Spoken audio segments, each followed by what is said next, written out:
The day after my son's funeral, the house felt colder than any winter I'd ever known. The walls still smelled like his coffee, his books, his life. I sat in the chair we built together, tracing the cracks on the wooden armrest. That's when I heard the sound of heels, sharp, impatient. My daughter-in-law, Megan, appeared at the door wearing a beige suit, not black. No tears, no words of comfort. Just a voice like glass. "Robert, I've decided it's time for changes. You can't stay here anymore." I thought she was joking. "Megan, this is my home. David and I." She cut me off. "David's gone. The company, the house, everything belongs to me now. You'll get a small allowance for your needs." Then she turned away, talking on her phone about liquidating assets. I looked at the photo of my son on the mantle. He'd once said, "Dad, I'll always make sure you're safe." Now the woman he loved was throwing me into the street. But as I picked up my coat, I remembered something else. One call could change everything. Tell me where you're watching from, and hit like if you've ever been betrayed by the very person your loved one trusted most. I left the house with just a suitcase and my old leather jacket. The same one David had bought me for my 65th birthday. The afternoon sun hit the windows, and for a second, I saw my reflection, small, tired, erased. Megan's voice still echoed in my head, "Everything belongs to me now." I walked down the street, every step heavier than the last.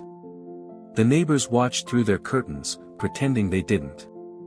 To them, I was the old man who'd lost everything: son, home, dignity. I spent that night in a roadside motel outside Austin. The kind of place where the neon vacancy sign buzzes louder than your own thoughts. I sat on the edge of the bed, the room smelling of dust and cheap detergent, and opened my wallet. Inside was a photo of David as a boy, holding the model airplane we'd built together. His handwriting on the back read, "For Dad, my co-pilot." That night, I couldn't sleep. Something in Megan's tone, the confidence in her words, didn't make sense. David was careful, too careful. He'd built his tech company from nothing, managed millions with precision, and never made blind decisions. If his will left everything to her, there had to be a reason. The next morning, I called the only person I trusted, David's lawyer, Mr. Collins. I hadn't spoken to him since the funeral. His voice was calm but cautious. "Robert," he said slowly, "I was about to call you myself." My pulse quickened. "Why?" "Because your daughter-in-law's actions activated a clause in your son's will." I froze. "A clause?" He sighed. "David prepared two versions. The first one was public, the one we read in my office. But there was another, private document, locked away in my safe. It could only be opened if certain conditions were met." "What conditions?" "David called it a character test," he said. He wanted to see how Megan would act when no one was watching. I gripped the phone tighter, my heart pounding. "And by throwing me out, she failed." "Exactly. She violated what David described as her moral obligation to the family's legacy. That's enough to trigger the second document." I leaned back against the wall, a slow breath escaping my chest. The silence between us felt alive. "What happens now?" I asked. Mr. Collins's tone turned steady, deliberate. "Now, we do nothing, not yet. David designed this to unfold like chess, not war. I'll start the legal process quietly. You, Robert, must disappear for a few days. Let her believe she's won." "Disappear?" "Yes. Don't answer calls. Don't speak to anyone. To her, you must be the broken old man she thinks you are. When she feels safe, she'll make her move, and that's when the real game begins." I hung up, my hand trembling. Outside, the Texas sky stretched endless and blue. For the first time since my son's death, I felt something other than grief. It wasn't revenge, it was clarity. Megan believed she'd buried me along with David. She didn't realize she'd just stepped into his final plan. I walked to the window, watching cars blur by on the highway. The motel sign flickered red against the dawn. Somewhere deep inside, a quiet fire began to burn. My son had always been 3 steps ahead. Even in death, he still was. And this time, I would make sure his foresight meant something. 3 days passed. I stayed quiet, just as Mr. Collins instructed. No calls, no visits. The motel clerk probably thought I was just another tired widower running from memories. I ate takeout, reread old letters from David, and waited. On the morning of the 4th day, the first update came. Collins called, his voice steady as ever. "She's doing exactly what David expected," he said. "What do you mean?" "She's spending. A lot. And fast." He wasn't exaggerating. Megan had thrown herself into a storm of luxury. Within 48 hours, she'd bought a brand new Mercedes S-Class, a diamond necklace worth $80,000, and a new wardrobe that could fill a boutique. She called real estate agents, too. She was already talking about modernizing the house David built with his own hands. Collins had people keeping an eye on things. "She's turning your son's study into a wine lounge," he said, his tone dark with disbelief.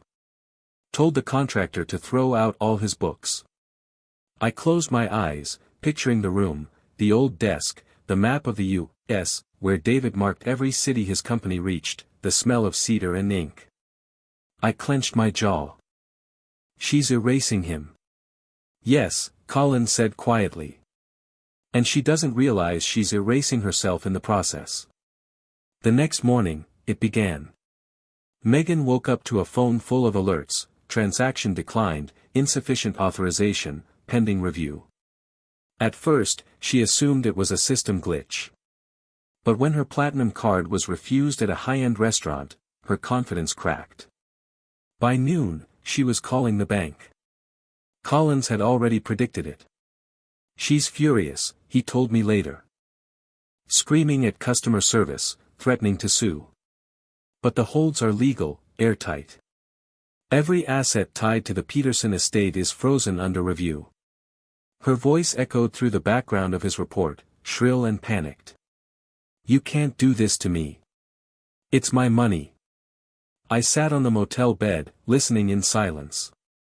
A strange mix of emotions swirled inside me: sorrow, vindication, pride. David had created this structure perfectly. It was never about vengeance, it was about truth. By the second day, her spiral deepened. She stormed into the bank personally, dressed in designer clothes that suddenly looked like a costume. She demanded answers, and when the manager mentioned the executor's authority, her face turned pale. That evening, Collins called again. "She called me," he said flatly. I almost smiled. "And what did she say?" "She threatened to destroy my career. Said she'd sue me, take the estate by force." Then she hung up before I could respond. He paused. "David really knew her, didn't he?" I nodded, though he couldn't see me. "Better than she knew herself." 3 more days passed. Megan's calls turned from threats to pleas. She began showing up at people's homes, old business partners, family friends, even David's former employees, looking for me. "She thinks you can fix this," Collins said. "She doesn't understand yet," I replied. He chuckled softly. "Oh, she will." On the 7th day, he called again. His tone was lighter this time. "It's time, Robert. She's ready." That morning, I put on my only suit, navy blue, slightly faded, but clean. The one I wore to David's graduation 20 years ago. I called a cab and went downtown. The law office was the same as before: glass walls, walnut tables, quiet air conditioning humming in the background. I waited in the lobby, reading an old copy of Time just to calm my nerves.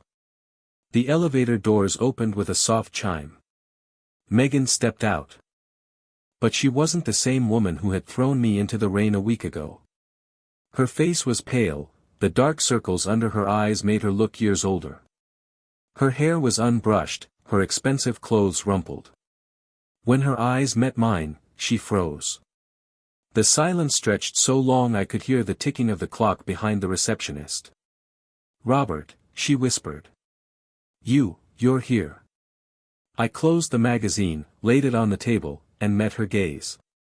"Yes," I said simply. Her lips trembled. "I've been looking for you everywhere. I thought something happened to you." I said nothing. Her voice wavered, but she tried to summon that same arrogance. "All this is a misunderstanding. The bank made an error.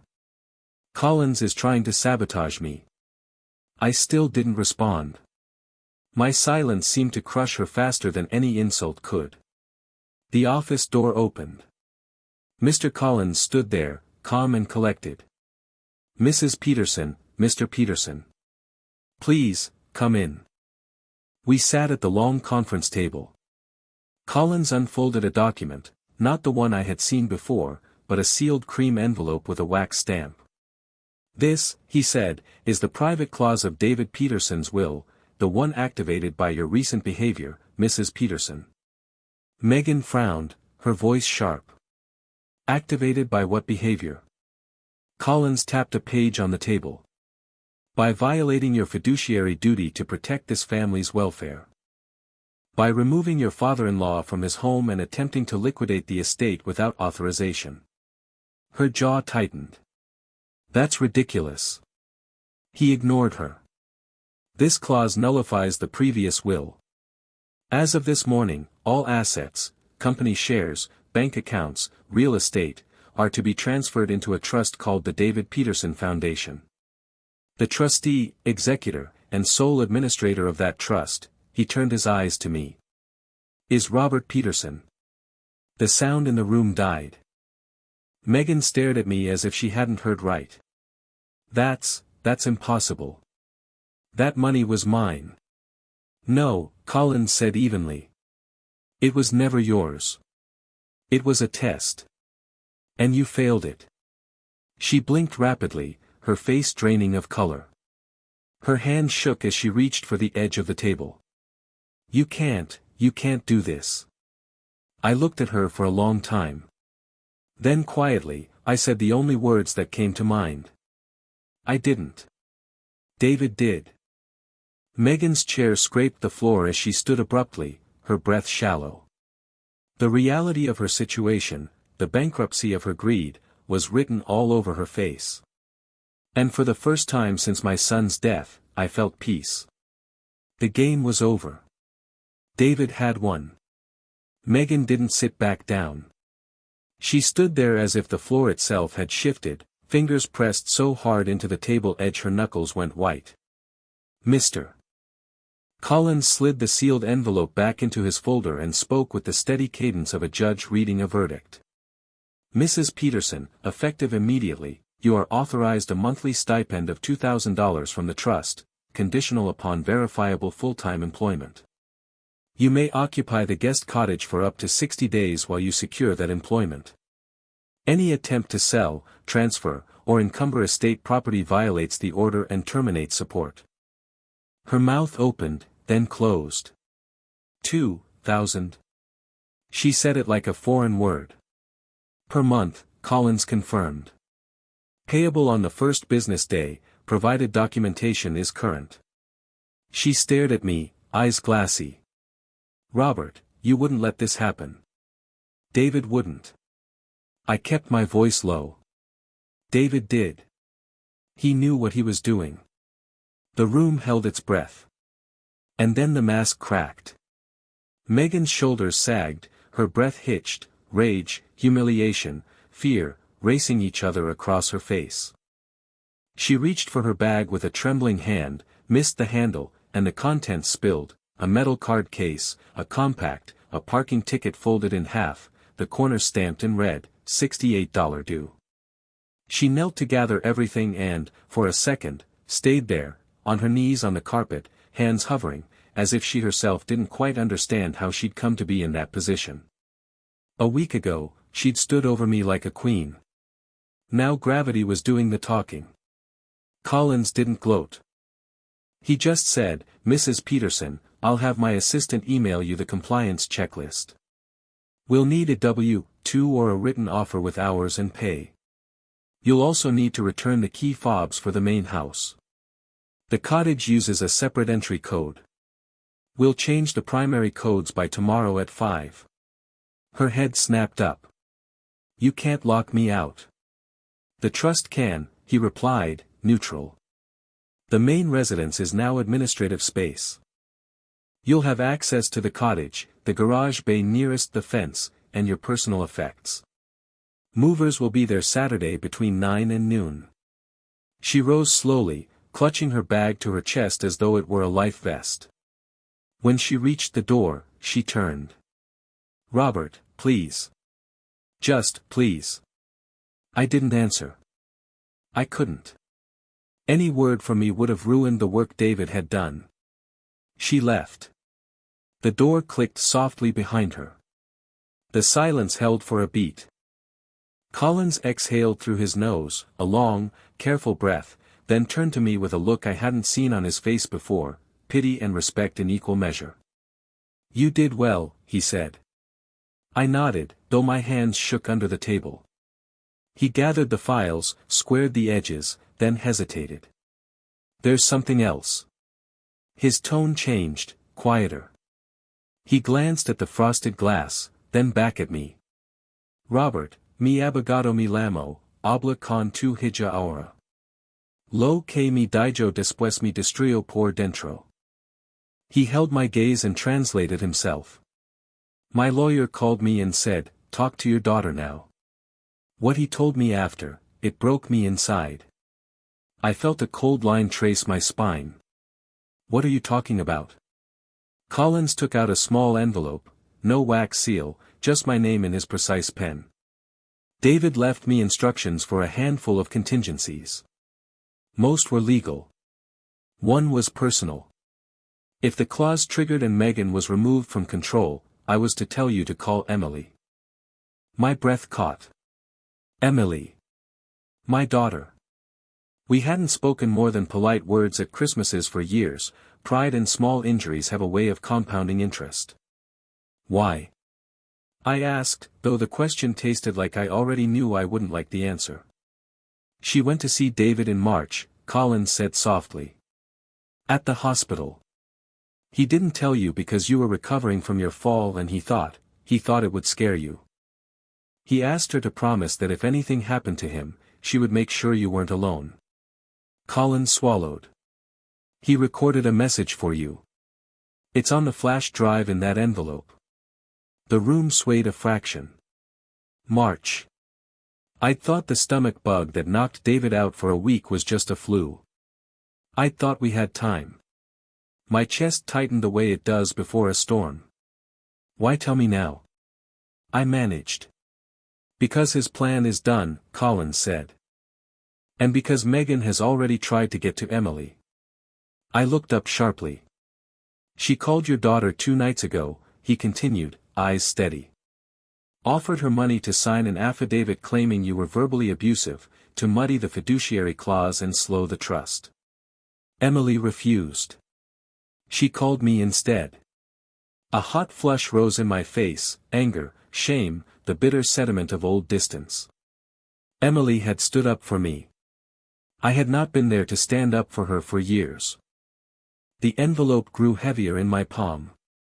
"I'll call her," I said. Collins nodded. "Not from here. Take your time. And Robert, David's message, he sounds like himself. It's not a goodbye. It's a hand on your shoulder." I left the conference room carrying 2 things, the future of my son's work, and a thumb drive that suddenly felt like it weighed more than the trust.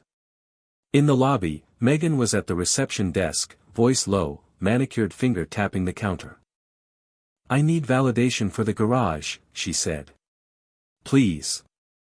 I don't have cash." The receptionist glanced at me. I slid $1 from my wallet and set it on the counter without comment. Megan stared at it. Her throat worked. In the end, she took the coin as if it were a coal that might still burn her, and left without looking back.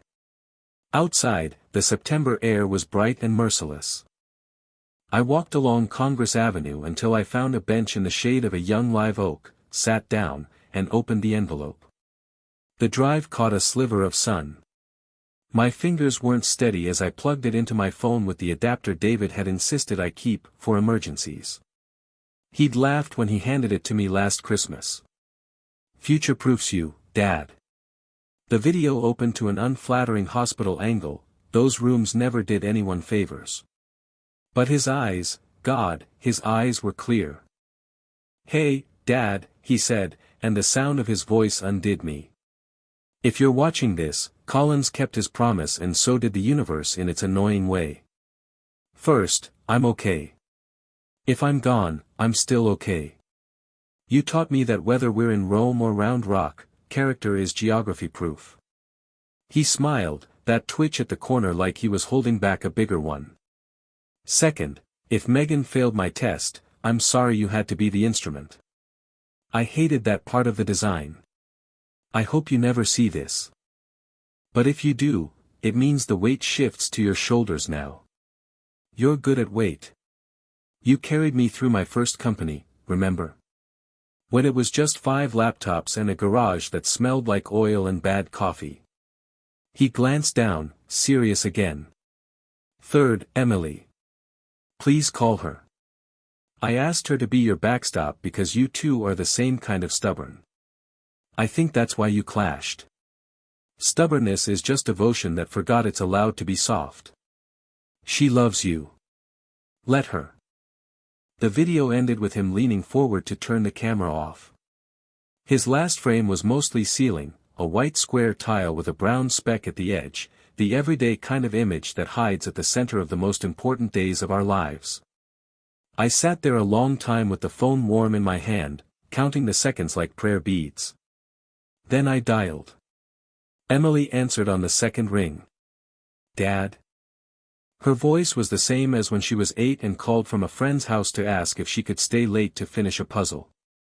Bright, careful, testing the air. I should have called you months ago, I said. The words came out rough. I'm sorry. I know, she said. Then, I'm sorry, too. We spoke for an hour on that bench, about nothing at first, traffic on I-35, the freezing office AC at her firm, whether the Longhorns had a shot this year, then about everything, the hospital in March, the promises, the fear she carried alone because she thought I was too proud to take it from her. Somewhere between the small and the large, we built the bridge we should have built 10 years ago. When we hung up, the sun had swung west. The shadows were longer, the kind that make you check your watch and wonder where the afternoon went. I texted Collins, called Emily.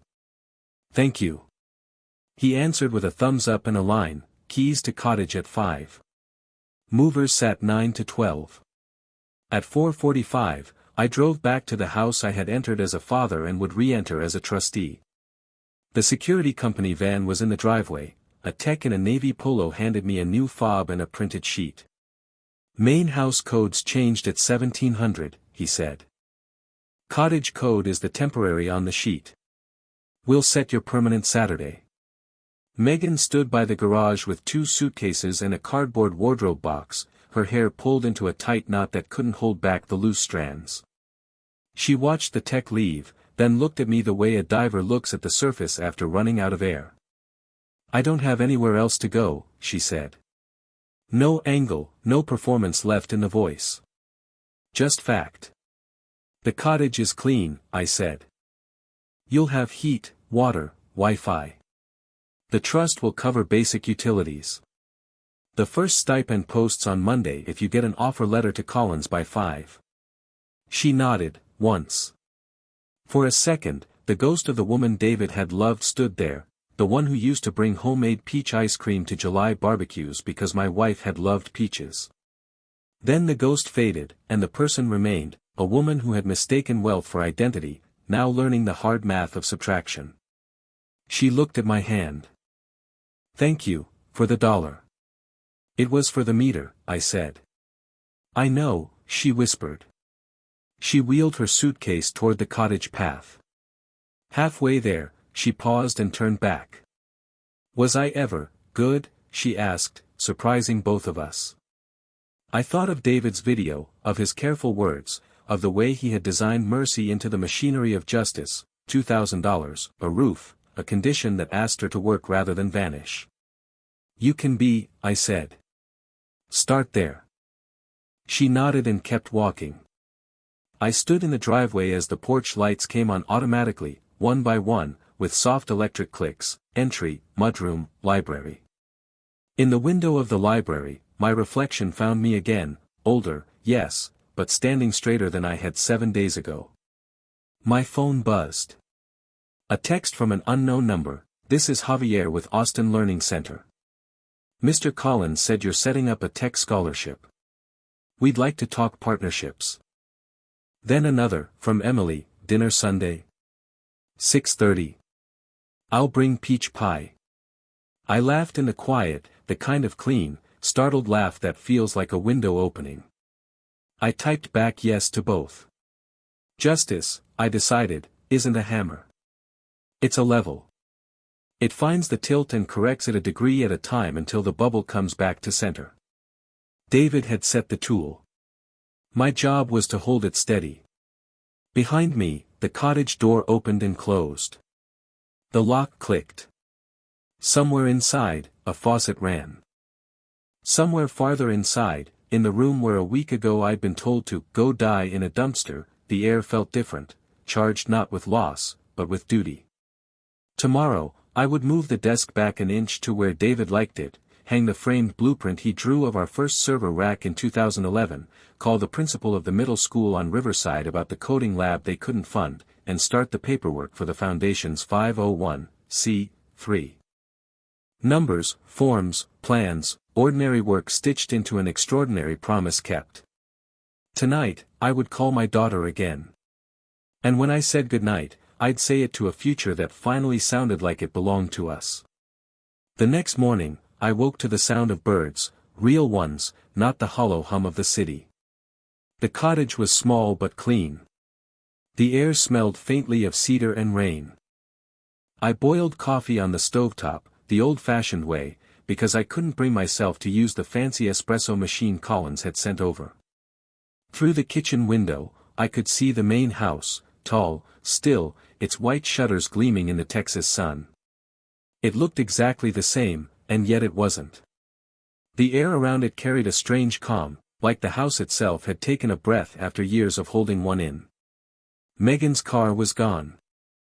I assumed she'd gone downtown to look for work, or to plead with some bank manager who couldn't help her.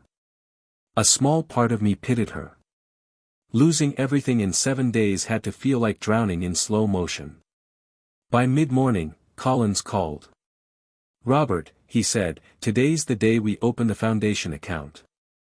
We'll need your signature." I drove into Austin, the old Ford pickup rumbling beneath me like a faithful old dog.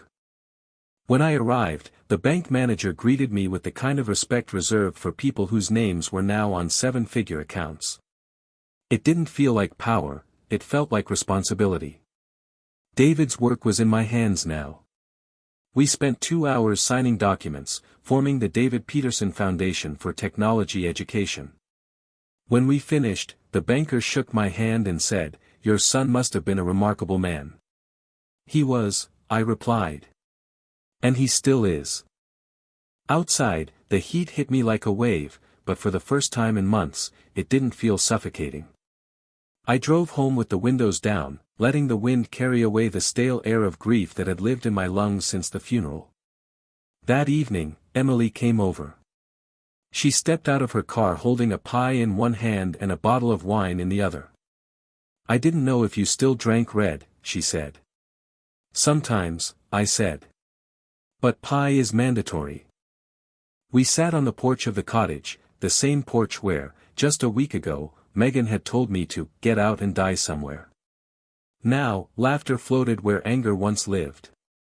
Emily told me about her job at the architecture firm, her new apartment downtown, her fear that I'd never forgive her for siding with David when he'd married Megan.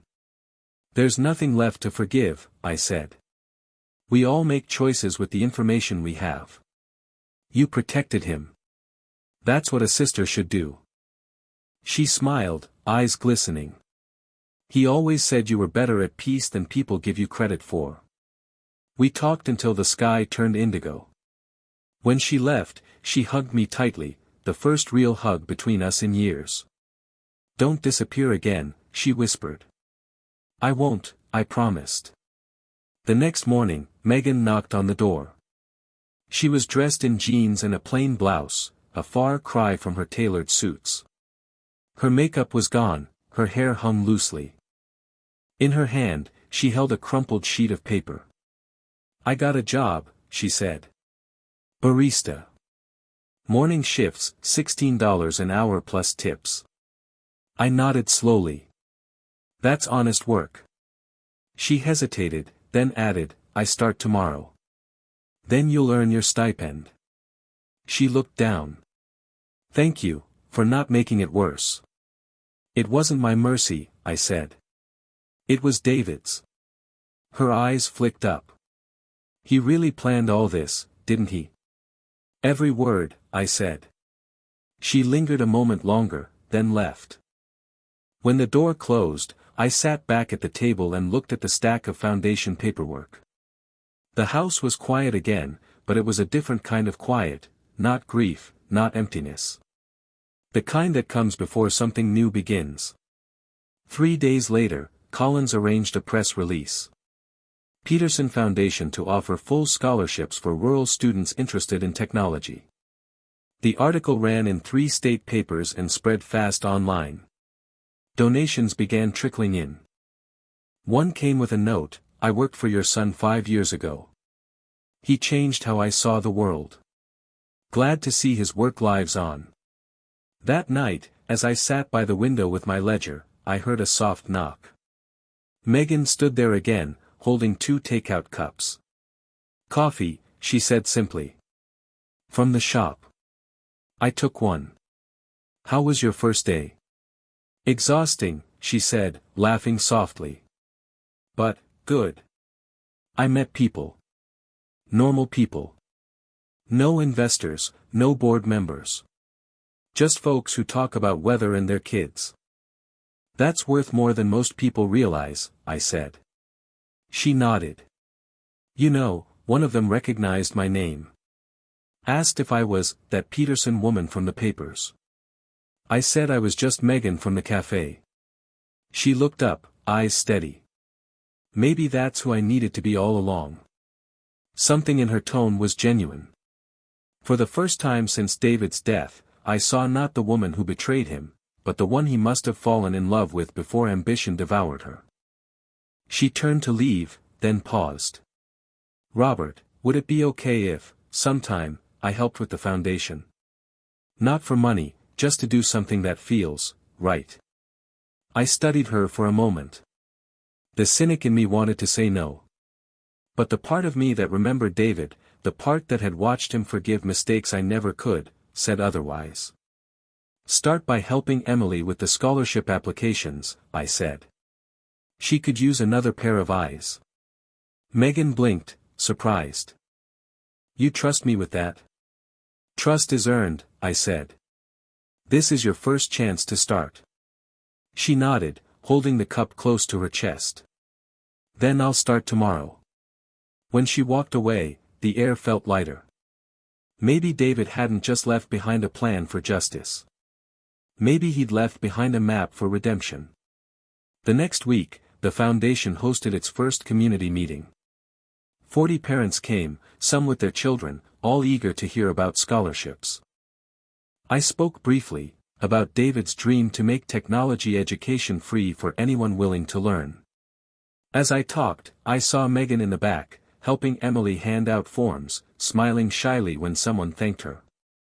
After the meeting, Emily came up to me. "You sure about letting her in?" she asked quietly. "I'm not letting her in," I said. "I'm watching to see if she finds her way." Emily smiled. That sounds like something he'd say. I looked around the small, crowded room, laughter, hope, energy buzzing in the air. Maybe we're finally saying what he wanted us to. Later that night, when everyone was gone, I stood in the empty room surrounded by folding chairs and the faint scent of coffee. I whispered into the quiet, "You were right, son. Wisdom and patience are the strongest weapons." Outside, the streetlights glowed against the dark sky, and the old house across the yard stood still, not a monument to betrayal anymore, but to balance restored. The weeks that followed felt like spring after a long, bitter winter. Not the season itself. Texas didn't have gentle springs, but the kind that blooms inside people when they finally breathe again. Each morning began the same way.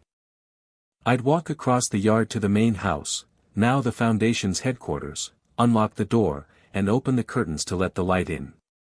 The once sterile, lifeless mansion now buzzed with the quiet hum of computers, the smell of coffee, and the chatter of volunteers. The library, once threatened with demolition, had become our heart. David's books still lined the shelves, but now they shared space with laptops, folders, and sticky notes covered in plans. Megan showed up every day. At first, she stayed in the background, typing up lists, printing flyers, answering emails. But slowly, she began taking initiative. One afternoon, I caught her helping a young student fill out his scholarship form, leaning over the desk with a soft patience that didn't seem forced. She was different, quieter, humbler. The arrogance that once hung around her like perfume had burned off. Emily noticed too. "She's changing," she said one evening as we stacked boxes of donated computers. "Maybe," I replied. "Or maybe she's just remembering who she used to be." Emily looked at me sideways. "You think David would forgive her?" I paused, my hand resting on a dusty monitor. "He already did," I said. "He forgave her before he even died. That's why he gave her a chance to prove herself." It was true. The more I studied the details of the trust, the more I realized David's genius wasn't in punishing Megan, it was in designing mercy with boundaries. She had enough to survive, but only through effort. Enough freedom to choose, but no room to exploit. It wasn't revenge. It was correction. 2 months after the foundation launched, the first group of scholarship recipients arrived, 12 kids from small towns across Texas. They came with nervous smiles, cheap laptops, and eyes full of possibility. One boy named Tyler shyly told me he wanted to build drones. Another, a girl named Zoe, said she dreamed of creating affordable prosthetics. Their ambition reminded me so much of David that I had to excuse myself for a moment to steady my breathing. That evening, after the students left, Megan approached me in the courtyard. "Robert," she said, "I want to show you something." She handed me a printed document, a resignation letter. "I'm leaving the cafe," she said quickly before I could react. "I found another job, at a local tech repair shop. They're small, but they work with schools and nonprofits. It feels right." I read the letter, then folded it neatly. "That's good work," I said. "Honest, useful. I want to help here too," she added, glancing at the lit windows of the library. "Maybe run workshops for the students, basic hardware lessons, maintenance. I know enough to teach." I smiled faintly. "Talk to Emily. She'll set it up." She hesitated. "You're really letting me do this?" "I'm not letting you," I said. "You're earning it." Something in her expression softened, not gratitude, but relief. "Thank you," she said quietly. "And Robert, for what it's worth, I think he'd be proud of what you're doing here." I looked toward the library window, where David's old desk lamp glowed softly. "I hope so," I said. The following week, we held our first open workshop.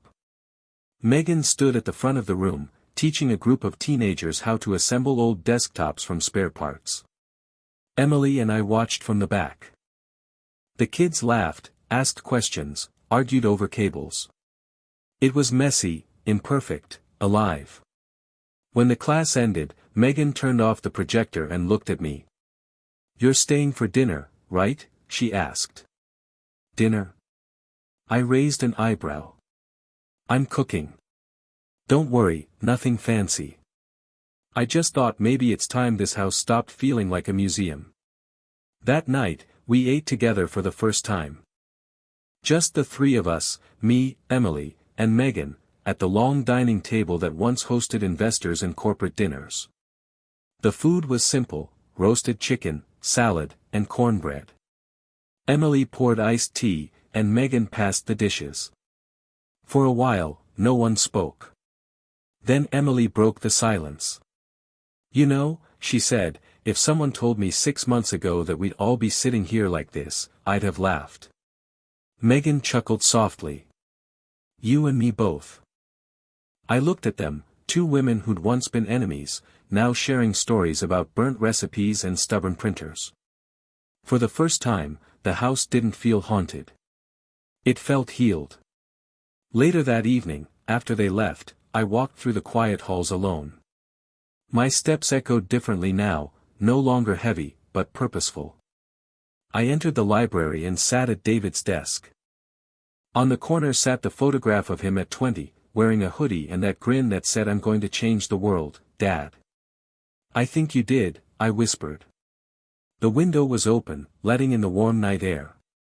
Somewhere outside, I heard laughter, students, volunteers, life. I closed my eyes, letting the sound wash over me. Then my phone buzzed. It was an email notification from Collins, subject, "Annual Review, Trust Compliance." Inside was a note: "Robert, as per the clause, Megan's first-year evaluation is due in 2 months. I'll need your input." I stared at the message for a long moment. The clause, the test, wasn't over. David had planned it for 3 years.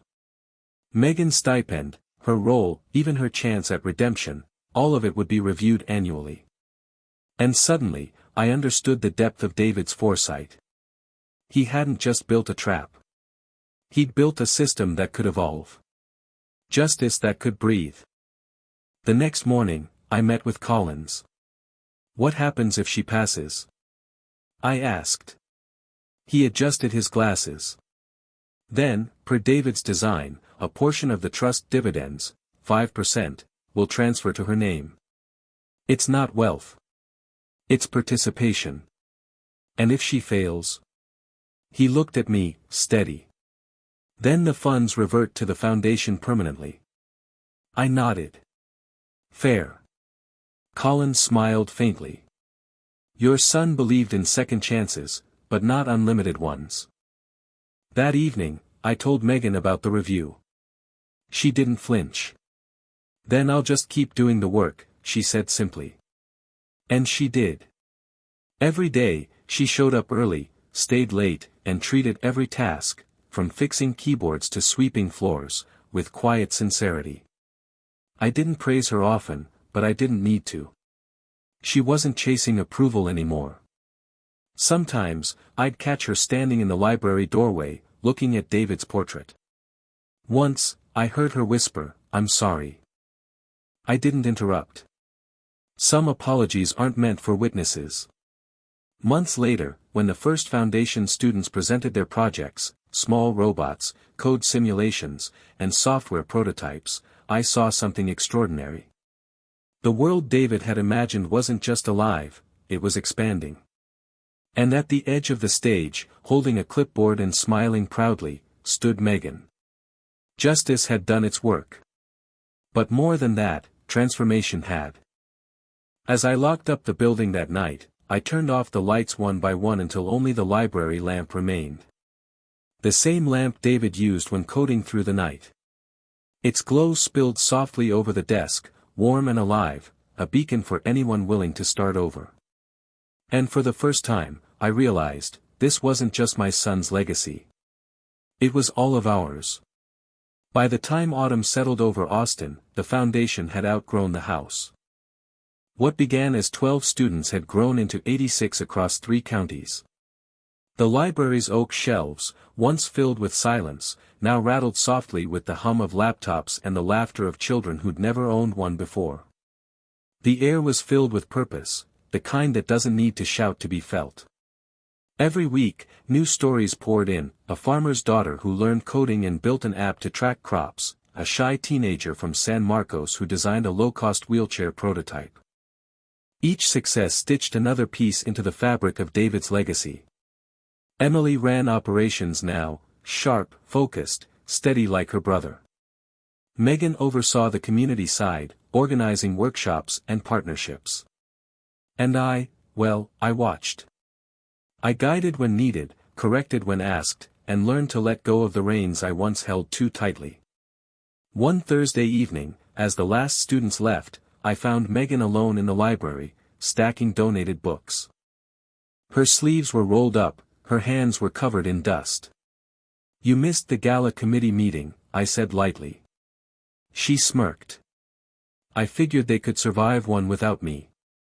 You know they're arguing over tablecloth colors. That's why I stayed here," she said, smiling. For a while, we worked in silence. The sun dipped below the trees, turning the room amber. Then she spoke, softly. "Robert, do you ever stop thinking about him?" "David?" I asked. She nodded. "Every day," I said. "But it doesn't hurt the same way anymore. It's like an old song, it still plays, but now I can listen without breaking." She looked at the shelves, her eyes tracing the spines of David's favorite books. "He was too good for me," she said, her voice cracking slightly.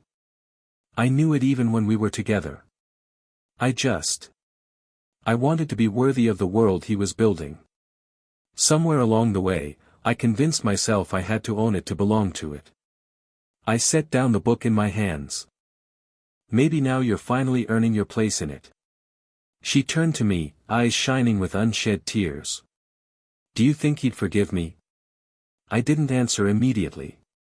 The truth didn't need to be rushed. Finally, I said, "I think forgiveness was built into his plan. Otherwise, he wouldn't have given you another chance." She smiled faintly, then whispered, "Then I'll spend the rest of my life proving he was right." That night, I stayed late after everyone left. The house was quiet again, but this quiet was different. It wasn't the silence of loss, but of completion. Around midnight, I received an email from Collins with the subject line, "Trust Evaluation, Preliminary Results." Inside was a short paragraph confirming what I already suspected: Megan had passed the review. Her stipend would continue, and she would receive the 5% trust participation David had allowed for those who redeemed themselves.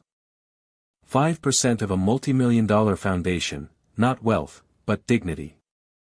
I closed the laptop and stared at the glow of the screen reflecting on David's framed photo. "You were right again, son," I murmured. "Mercy wins more wars than vengeance ever could." 2 weeks later, the foundation hosted its first official gala. The event took place downtown at a renovated warehouse, decorated simply but tastefully, no gold trimmings, no extravagant displays. Just banners with the words, "Building Futures, one code at a time." I stood by the entrance as guests arrived, students in pressed shirts, teachers, donors, even local officials. Emily moved through the crowd like a conductor, ensuring every detail hit its note. Megan worked the registration table, greeting guests with quiet confidence. Halfway through the evening, Collins took the stage. He spoke briefly about David's foresight, the foundation's success, and the power of ethical legacy. Then he gestured toward me. "None of this," he said, "would exist without the man who carried his son's promise on his shoulders." The applause caught me off guard. I wasn't built for praise. When I stepped up to the podium, the microphone squealed once, then quieted. I adjusted my glasses and looked out over the room, faces of people who didn't know me, but who now carried fragments of my son's dream. "I've learned something," I began, my voice calm but steady. "Justice isn't loud. It doesn't need to be. It works best when it's quiet, when it's patient enough to let people reveal who they really are. A few heads nodded. I lost my son, I continued, and I thought I'd lost everything with him. But what I discovered was that his plan wasn't just to punish someone who wronged him, it was to remind us that the truest form of victory is rebuilding. He didn't want revenge. He wanted restoration. I looked toward the back of the room, where Megan stood beside Emily, both clapping. My son believed in legacy, I said. Not the kind written on marble plaques, but the kind written in people's lives. And tonight, looking at all of you, I think he got exactly what he wanted.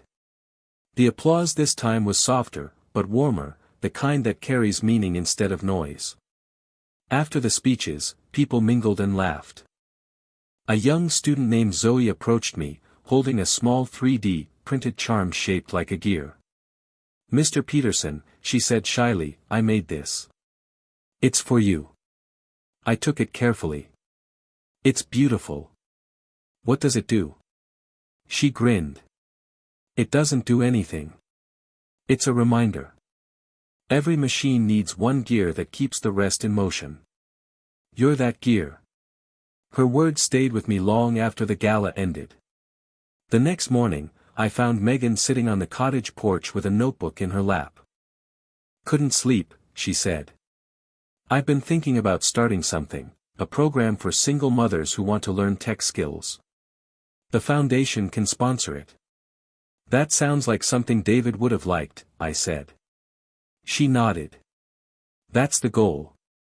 We spent the rest of the morning going over her outline. Her ideas were practical, thoughtful, and most importantly, kind. Later that week, Colin stopped by for coffee. "You've done well, Robert," he said. "The board's impressed. You've turned grief into architecture." I smiled faintly. That was David's blueprint. I just followed it. He raised an eyebrow. "Maybe. But you also added your own lines." Before he left, he handed me an envelope. "This is from Megan," he said. "She wanted me to give it to you privately." Inside was a letter, handwritten in neat, deliberate script. "Robert. I don't know if words can fix what I broke, but I want to thank you for letting me try. You could have destroyed me, and maybe I deserved it. Instead, you chose patience. Because of that, I've found something I never had before, peace. I'll never be able to repay what David built, but I can protect it now. I promise you that. Megan." I folded the letter carefully and placed it in the drawer of David's desk beside his old flash drive, the one that started it all. That evening, I stood outside on the library steps as the sun went down. The house glowed softly from within, students laughing, keyboards clacking, life humming. David's legacy was alive. And as the night air cooled, I finally understood something that had taken me 71 years to learn: forgiveness isn't a weakness. It's the final stage of justice, the one that restores balance after the storm. The next day, I visited the cemetery for the first time in months. I brought no flowers, only a folded paper with the foundation's first-year financial report. I laid it on his grave. "Everything's running smooth, son," I said quietly. "You'd be proud. And Megan, she's doing all right. You were right to believe she could change." A breeze swept through the oaks, stirring the dry leaves. For a brief moment, I could swear I heard his voice, "I told you, Dad. Always trust the system." I laughed softly, the kind of laugh that shakes off old ghosts. As I walked back to the truck, I realized something else: this wasn't the end of David's plan. It was just the next iteration. The system he built, of law, mercy, and love, would keep running long after I was gone. And for the first time since his funeral, I felt truly at peace. A year passed. The seasons turned, and so did life. The Peterson Foundation had become more than an organization, it was a heartbeat. Every corner of the house carried traces of David, the library filled with laughter, the kitchen that smelled like coffee and soldering circuits, the walls lined with framed photos of students holding their first inventions. On a quiet Sunday morning, I sat at David's old desk, the same one where this story began.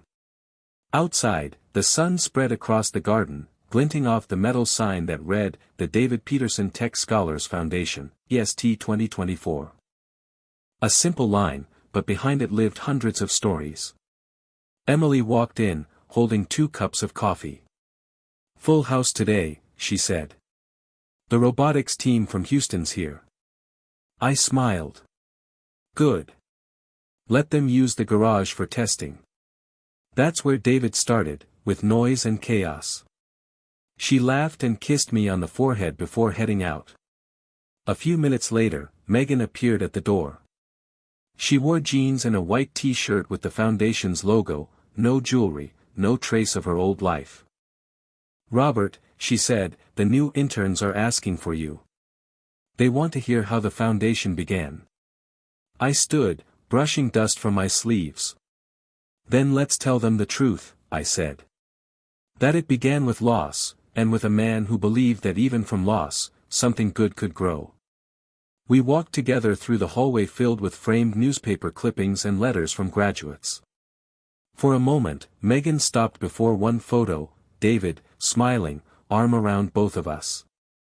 "He'd be proud," she whispered. "He already is," I replied. Later that afternoon, the students gathered in the garden. I told them the story, not of betrayal, or wealth, or punishment, but of patience, planning, and faith. I told them that real legacy isn't measured in millions, but in the people who carry your principles forward. When I finished, they applauded softly. Not for me, but for the idea that someone's life could echo far beyond their time. As evening fell, I sat alone in the library. The last light poured through the tall window, touching the photo of my son. "You did it, David," I said quietly. "You turned pain into purpose." The room was still, but I felt him there, not as memory, but as presence. And in that silence, I finally understood the final lesson of his plan. Justice doesn't end with balance. It ends with peace.